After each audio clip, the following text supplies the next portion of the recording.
Welcome to This Explainer. I am so thrilled you're here today because we're setting the stage for a deep dive into what is arguably the most fundamental and definitely the most direct path to entrepreneurship. We're talking about being your own boss, calling all the shots, and building something totally from the ground up. If you've ever dreamed of just hanging up a sign and opening your doors to the world, well, understanding the principles and dynamics of the sole proprietorship is absolutely your starting point. We're going to break down exactly what this structure looks like straight from the source material. Okay, let's dive into this. Have you ever actually found yourself asking that exact question? Want to be your own boss? Whether you're a budding entrepreneur sketching out ideas on a napkin or maybe a high school student mapping out your future career, the allure of the sole proprietorship is honestly incredibly strong. It represents the ultimate entrepreneurial dream, right? Complete independence. But what does that actually mean in practice? What are the actual nuts and bolts of running a business completely on your own? So here's our roadmap for today. 1. We'll meet the sole trader. 2. We'll look at how the business works. 3. The big benefits. 4. The hidden risks. And 5. We'll get unlimited liability explained. All right, Section 1. Meet the sole trader. According to the foundational business principles, the definition here is wonderfully straightforward.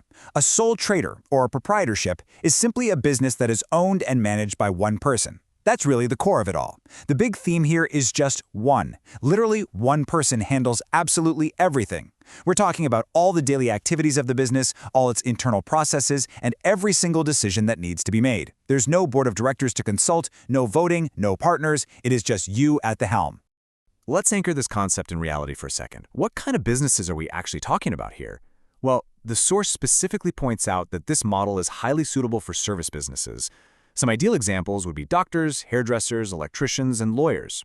Think about it for a second. These are professions that heavily rely on the individual skills, the expertise, and that personal touch of the owner.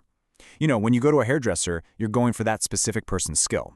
That one-on-one dynamic makes the sole proprietorship pretty much the perfect fit for these service-oriented fields. Moving right along to Section 2, how the business works. Now, if there is one massive appeal to this structure, it's this: zero red tape. Setting this whole thing up is incredibly easy. The source material highlights that there are basically no legal formalities required to actually form the business. Even the name of your business, there are absolutely no legal requirements regarding what you name it. And if you ever decide, you're done and you just want to close up shop, there are no special requirements for closing the business either. You just open your doors, and when you're done, you close them. It is without a doubt the absolute quickest way to get an idea off the ground. Although, keep in mind, sweeping those floors at the end of the day is also entirely up to you. But let's talk about the financial mechanics for a minute, because obviously a business needs fuel. How do funding and management actually work in this setup?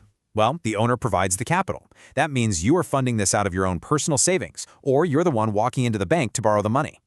Now, once you're up and running, sole traders are actually not compelled by law to audit their financial statements, so that saves a ton of time and money right there. And because every single cent is yours, the owner has a deeply personal interest in the management and the services rendered. Your survival depends directly on your own management skills. Talk about motivation, right? Okay, Section 3, the big benefits. Let's get into the good stuff. Now, what's really interesting about this slide is how these perks actually compound on each other. First off, the capital required to start is generally a lot less compared to other forms of ownership. We already mentioned the simple formation. Furthermore, the owner takes all of the profits made by the business and is entitled to the ownership of all the assets. You don't share the pie, you own the whole pie. Because it's just you can easily adapt to the needs of your client or customer on a dime. There's no clunky corporate bureaucracy to deal with. This total, uncompromising control brings you closer to your customers, allowing you to offer a highly personalized approach and vastly improved customer service. But, as with everything in life, there is a catch. There's a pretty stark contrast at play here. On one hand, you keep all the profits. That is the massive, huge reward. But on the exact opposite side of that scale, you are personally liable for all the debts. So we're transitioning now from the incredible upside of this business model into a much more serious reality. Which brings us to Section 4, the hidden risks. These operational limitations are significant, guys. Remember how we just said you get to keep all the profits? Well, the flip side of that coin is that you are solely responsible for providing or raising all the capital, which the source notes can be extremely difficult to pull off alone. And because of this limited capital, the growth of your business is inherently restricted. You simply have limited resources to pull from. It's not always possible to pay high salaries, especially with potentially low income levels early on, which makes it incredibly difficult to attract or appoint highly skilled and knowledgeable employees. And perhaps most sobering of all, if the owner lacks the necessary knowledge, experience, or skills to run the business, it directly leads to poor performance and, very likely, closure. So the crucial point here is summarized perfectly by this equation. No legal personality equals no continuity. In the eyes of the law, the business and the owner are exactly the same thing. The business has no separate legal existence whatsoever. Therefore, the continuity of the business depends entirely on the life and good health of the owner. The source makes it crystal clear. A sole trader lacks continuity, especially in the event of the death or illness of the owner. If you stop, the business stops, period. And that leads us to Section 5, Unlimited Liability Explained.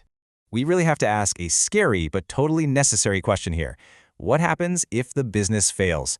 If the market suddenly turns? If mistakes are made? If debts start piling up? What actually happens to the sole trader? I want to snap your attention right to this ultimate financial risk. The answer is found in this exact quote from the source material. The owner is personally liable for all the debts and losses suffered by the business. Let that sink in for a second. This is what we mean by unlimited liability. The source notes a really interesting legal quirk here too. No legal actions can actually be taken against the sole trader business itself. Why? Because as we learned, the business doesn't exist separately from you. If a supplier or a bank is owed money, they don't go after the business. That action falls directly and entirely on the owner's personal shoulders. And this brilliantly illustrates how this lack of separation applies to taxation as well. Look at the entity side. The business entity itself does not pay tax on its own. Instead, the sole owner is taxed in their private personal capacity. All that profit you generate, it doesn't stay in some separate business account for tax purposes. It is added directly to the owner's taxable income. And how is that taxed? Well, it's calculated according to a progressive income system which the source notes can go up to a maximum of 40%. The financial realities of the business are completely indistinguishable from your own personal financial realities. Which brings us to our final thought for this explainer. Is the simple ease of starting up, that zero red tape, the total control, the amazing ability to keep every single cent of profit, is all of that actually worth the ultimate risk of unlimited liability? There's no right or wrong answer here, but it is the defining question every single aspiring sole trader absolutely must ask themselves. It's the ultimate balancing act between total, uncompromised freedom and ultimate personal risk. Take some time to ponder that one. Thank you so much for joining me as we unpacked the fascinating dynamics of the sole proprietorship. Keep learning, and I'll catch you next time.